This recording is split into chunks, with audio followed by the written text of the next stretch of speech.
It is my privilege to introduce to you an extraordinary woman, author, speaker, and friend, Joan Brock.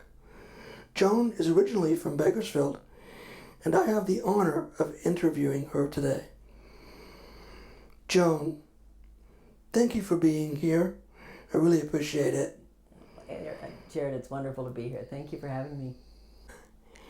When someone is faced with something like what you've been through, how should they move forward?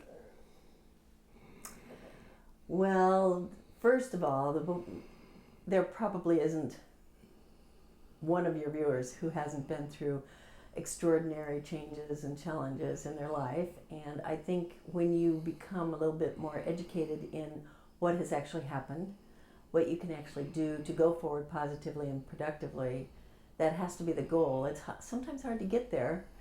You have to figure out a lot of different options, directions, and ways in which to lead your life. But I think it's really first acceptance and also knowing that you can do whatever you need to do to go forward in a positive direction. You know, for those that don't know you and what you've been through, can you tell us your story about what you've been through? Okay, I'll try and put it into a thumbnail sketch a little bit, but I was 32. I'd grown up in Bakersfield, but I moved away and went to college in the Midwest and worked for a while, and then I got married. And the person I married was working at a school for the blind in Iowa. And so when we got married, I applied for a job at the School for Blind Children. I had been working there about 5 years. We'd had a little girl, and I started having some problems with my own vision. And to make a long story short, in 3 weeks' time, I lost my sight to an autoimmune deficiency. It had attacked the veins and cells going to the retina, and we didn't know I had this issue. I have some light perception, very little depth perception, and no color perception. So I have something called macular degeneration, which is something we've all heard of. But in most cases, it's in the elderly or somebody of age, and it deteriorates slowly. I lost my sight in 3 weeks. I was hospitalized, and we were trying to figure out what really happened, but it was finally determined that it had something to do with my autoimmune deficiency. So that was the first big hurdle. But I was working at the School for Blind Children, and all of my friends were specialists in the field of teaching the visually impaired. I had been working there 5 years, knew what I was doing pretty much, and really had learned a lot. It was a really great job, and it was a lot of fun, and the children were amazing. My husband had been there for quite a few or several years, and he knew what to do with me. So the goal was, now how do I learn to function as a blind woman? So with all of the skills at my fingertips and a little bit of denial, we went forward as best we could. Unfortunately, there would be a huge hurdle that would really be the major change in our lives, and that would be that my husband got sick. He had a cancerous brain tumor, and we lost him in 7 months, 5 years after my vision loss. At that point, I really had to deal with my vision loss. I don't think I really had dealt with it very much. It takes time to deal with loss, and I don't think I'd really dealt with it effectively, if you will, because now I really had to step up to the plate. My daughter was 3 when she became my eyes, and 8 when her dad died. So now it was real important for me to really use the skills that I'd been teaching and integrate them into my own life. At that point, after Joy finished 2nd grade, my daughter, and all those changes that happened, we decided to move back to Bakersfield. And moving back to Bakersfield was a very important thing. I had family here. I needed the help. I needed to have people around me. Wonderful people in Bakersfield were there for me, and they really were kind, loving, helpful, supportive, and lots of fun. And I started my life over. I had been writing a journal of what had happened to me, and I was introduced to a gentleman who also was an author, but And he had his foot in the door with HarperCollins. This was back in the early 90s. And he helped me write the book. But during that time, I was also rekindling high school friendships and all of that. And I re-met Jim Brock, who is from Bakersfield also. We had gone to high school together. He had never been married. And eventually we decided to get married. So now I'm remarried. It was just really wonderful. And he had been living in Tucson, Arizona. So we moved to, Joy and I packed up again and we moved to Tucson, Arizona to be with Jim Brock, and we started our life over. Eventually the book was published by HarperCollins, and that book is More Than Meets the Eye. That book also, I began my public speaking career, but that book also took me around the world, quite frankly. And in 2003, it became a Lifetime television film. So not my wildest dreams would you thought that path would be my future, but that's what's happened. And I'm very fortunate. I'm not belittling any of the very difficult times. There's still very difficult days, not being able to see my daughter's face or my grandchildren's face. I have 2 grandsons now, and there are still hard times. But you have to make a choice of how you're going to go forward in that positive direction. And I don't stay down too long, but you have to bring yourself back up and find that positive path again. And that's what I kind of talk about from the stage. Companies, corporations, associations, education, insurance, medical world. There's all sorts of different conferences I've been very fortunate enough to do for 30 years. And who of us have not been through difficult moments with these last couple of years with the pandemic and everything? And it really is something we have to find that positive path no matter how many hurdles we have to jump over. Joan, you've talked about all this stuff, joy being your eyes. First of all, how did that affect Joy? Did she take to it right away? Did she have problems with it as well as you? How did that go? That's a really good question, and I don't always want to speak for her, but she's been nothing but supportive, helpful, kind. Her life really had a lot of hurdles also that would be independent of mine, and she's leading a very successful life in her business career. She's married and has 2 sons, and not that it didn't affect her, it did, obviously, but when we moved to Bakersfield, for example, she was kind of my assistant, if you will. And when I needed to pay bills, because we lived alone, she and I, she would help me with the envelopes for paying electricity or whatever the case was. And she loved doing it. I think in a strange way, Joy benefited because she had to help. She couldn't just come home and play. If she had a note from the teachers, she had to read it to me. We had to do business first.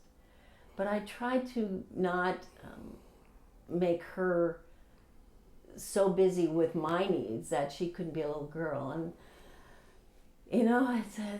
it's a struggle when you're a parent, no matter if you're vision lost, if you have a vision loss or if you're just an average individual. Parenting is not easy, and so I had wonderful friends that helped me, wonderful family that were supportive, and we got through it. So it'd be a good question to ask her someday. But we have a good relationship. I'm very proud of her, exceptionally proud of her. That's great. Yeah, I'm so glad. Well, Joy well. Oh, yeah. Yeah, I haven't seen her in a lot of years. Well, since it seems like yesterday, but I think the last time I saw her, she wasn't even engaged. Oh, I don't really? think her and Ryan had even met. Yeah, Brian. I mean, maybe they had met, but I don't think so. I don't know. Now, it sounds like it made you guys closer and helped you as well as hurt you in obvious ways, but in so many ways brought you closer together and benefited you more than anything. I think it's an extraordinary relationship because it had to be. There are a lot of topics that people don't talk with their children about, but we had to discuss, Joy and I had to discuss them because I couldn't always see what was going on, you know. So she had to discuss things with me, and I had to just, you know, quiz her maybe a little bit more than the average parent would. So over the years that just built, and there was a trust that I had to have in her because I couldn't see, you know, she was trying to pull the wool over my eyes. So, you know, it was an extraordinary relationship, I think. Yeah. To my knowledge, you've never talked about Joy in that respect. That's why I wanted to ask about her, kind of because she really was a big part of it. Oh, huge. Yeah. Whether people realize that or not. Mm-hmm. Now, you also mentioned, of course, you wrote a book. You had a movie on Lifetime Network. I know. Now, you co-wrote the book with, I'm trying to remember his name. Gill was his last name? Yes, Derek Gill. Gary Gill, yes. Derek. Derek. My apologies. I'm so bad with names. I'm so sorry about that. It's all right.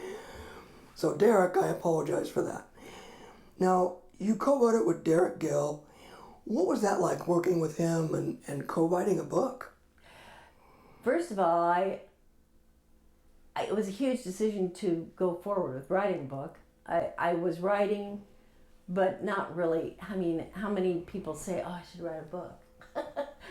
A lot of people say that because everyone's life is interesting and extraordinary. I've met amazing people with amazing stories.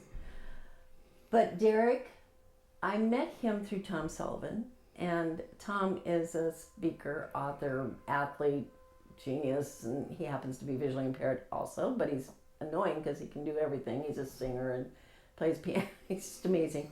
Derek wrote Tom's book, If You Could See What I Hear. And I was introduced to Tom, and Derek had decided to retire, co-writing books. He wrote Dove, The Boy Who Sailed Around the World, and he wrote Quest, Elizabeth Kubler-Ross's book. And so he co-wrote quite a few really well-received books, but also did many, many articles and magazines and all sorts of things over the years. Derek has since passed. He was, you know, of age when we met, and Tom introduced me, and he really wanted to write the book with me. So he kind of picked the pen back up. He was very British, had the British accent. He was a wonderful man and very talented, and he had the foot in the door with HarperCollins. I would never have really been able to get the book published had I not had that connection.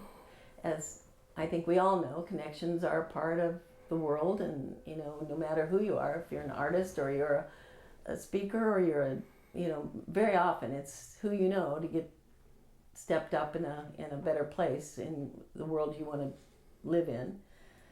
And so once I married Jim, he wanted that happy ending, see?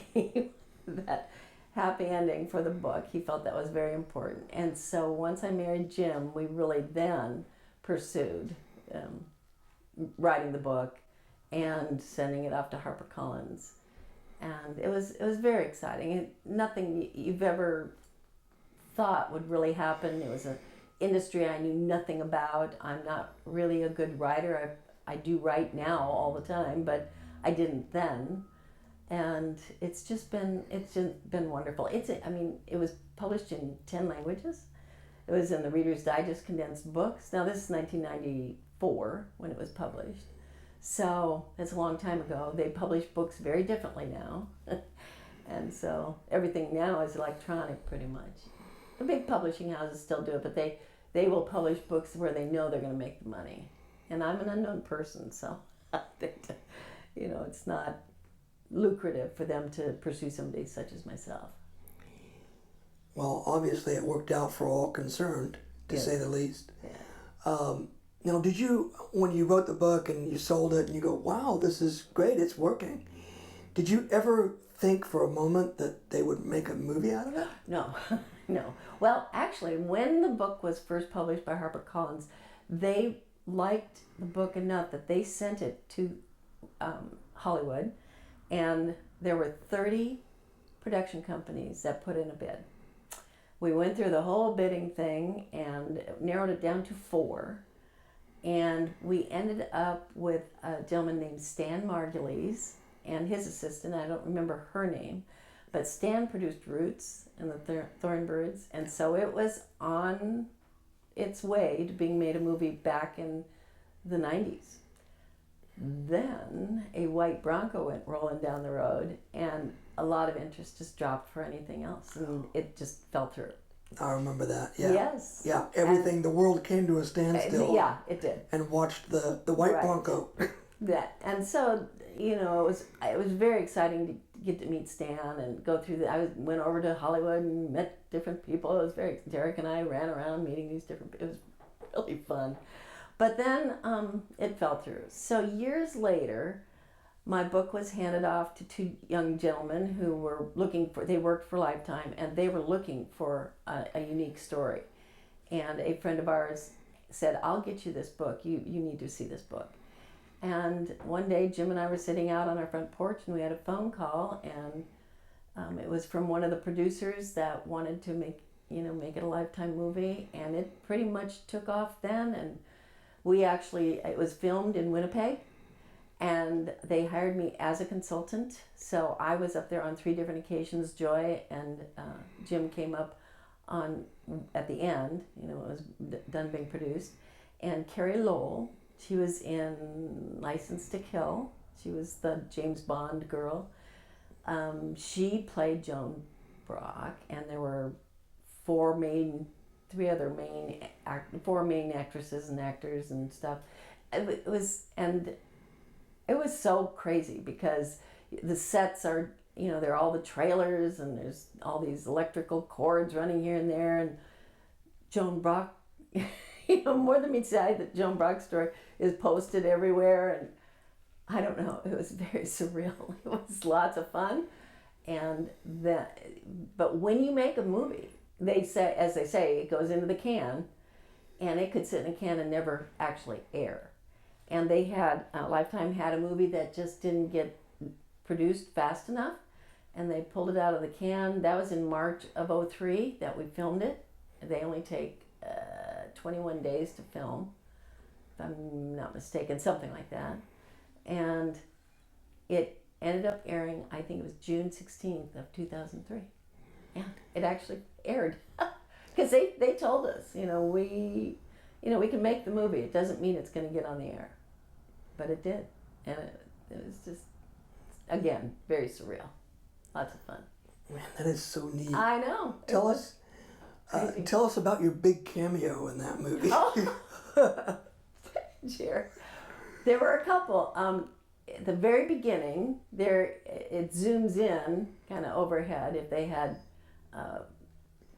drones now, it would have been much easier, but they had a big crane filming, from the sky down.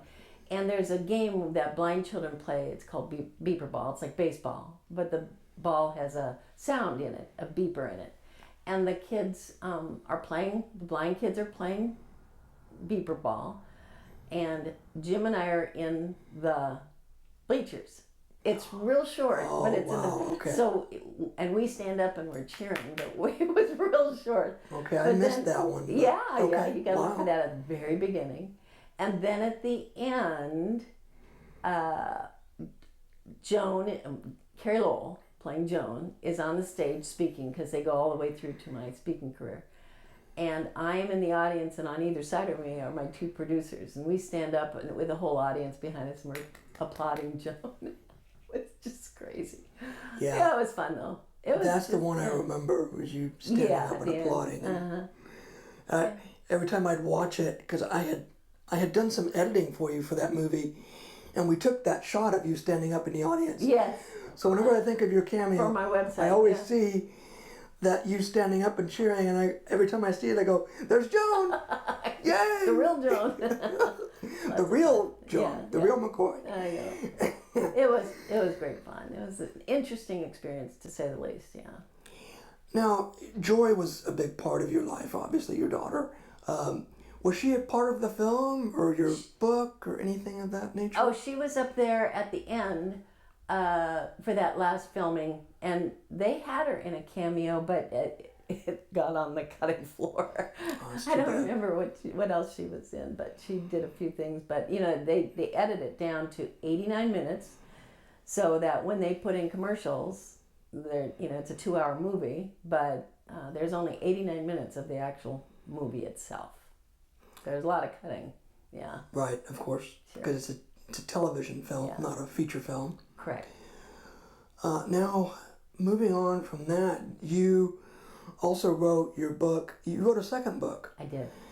Tell us about that and what led to that. Well, Derek just insisted that I should keep writing, and it is therapeutic and it's cathartic. I would encourage anybody to just sit down, and whether it's going to go anywhere or not, or whether somebody else is going to read it or not, writing has been very helpful to me. And I will sometimes just sit down and write about an experience or something that has happened, or just a thought. And I had these little vignettes, and my second book is titled Come to Your Senses. And we know about the 5 senses, and I write about those also. But the five senses everyone can kind of relate to: touch, smell, sight, hearing. All those are very important. But there are a lot of other senses, like the sense of loss, the sense of humor, common sense, which we don't see a lot of common sense all the time nowadays, but sense of fear. I take each of those senses and I share a personal experience, tell a story, and then talk about how it relates to us in the world today and how, what that sense can do for us. So each chapter, I think there's 26 chapters or something like that. And so I just kept writing, and it was fun. And so I self-published that, and it's just, you can pick it up and read a chapter, pick a sense and read it if there's something going on in your life that it might relate to. So it was fun. But, these are just things that I sell at my conferences. Now, from what I can tell, this book, your latest book, it was more about how you feel rather than your life story like your first book was. Yeah. Is that correct? Using all of our senses to get through these whatever we're going on, whether it's good or bad, or using all of ourselves to get through those difficult times, I think. And so they're just food for thought, a little bit. Now, you mentioned you self-published it. Did you co-write this book as well, or was this all you? This was me. Yeah, I did this on my own. I was a little nervous about it, but I had it edited, and so I had input from, as you do, an editor will go through and make some suggestions and make sure everything's well laid out. So, but yeah, I self-published it. It's not easy. And you don't get rich being an author, I'll tell you that. It's just a lot of work, but it's been very therapeutic.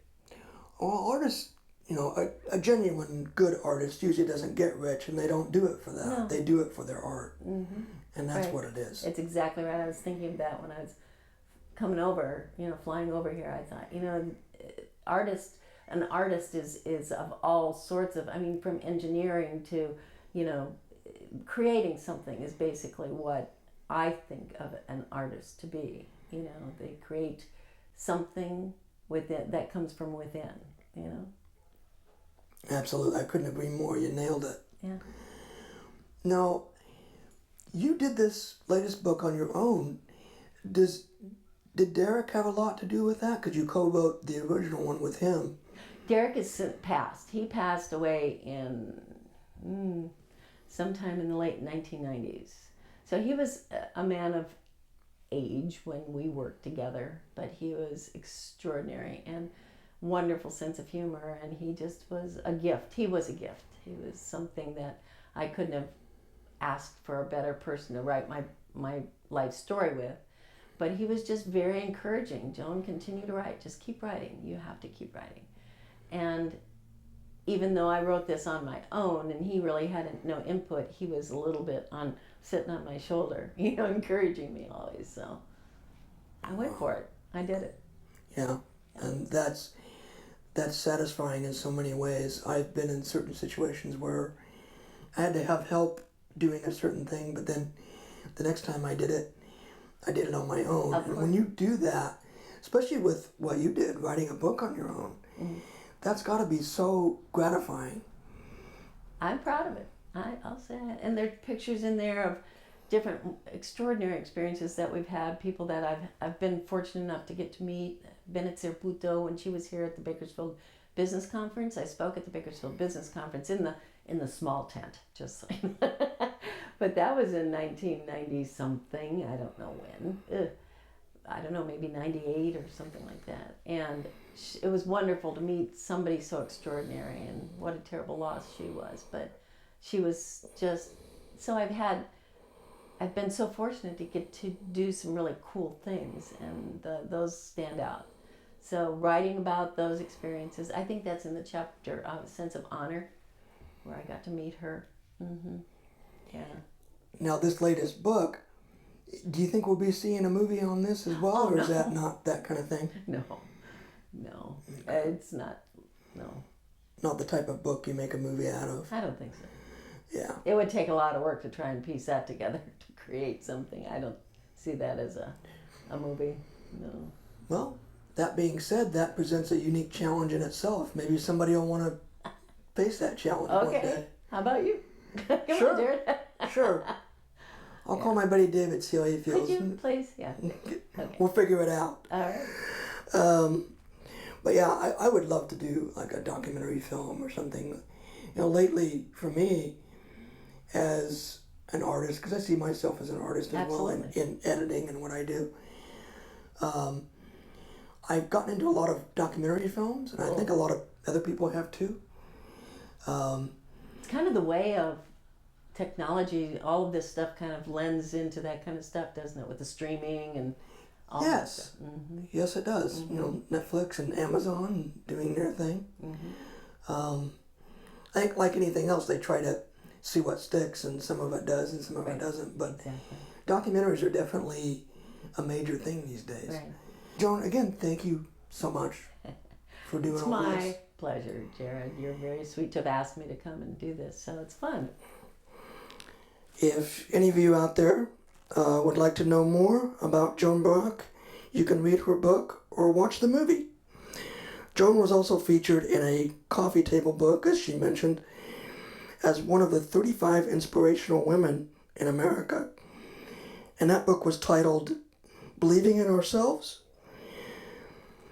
So Joan, again, thank you for talking with me today. This has been really a unique experience. We actually talked about other things that I just didn't even think about until I started talking to you just now. Special.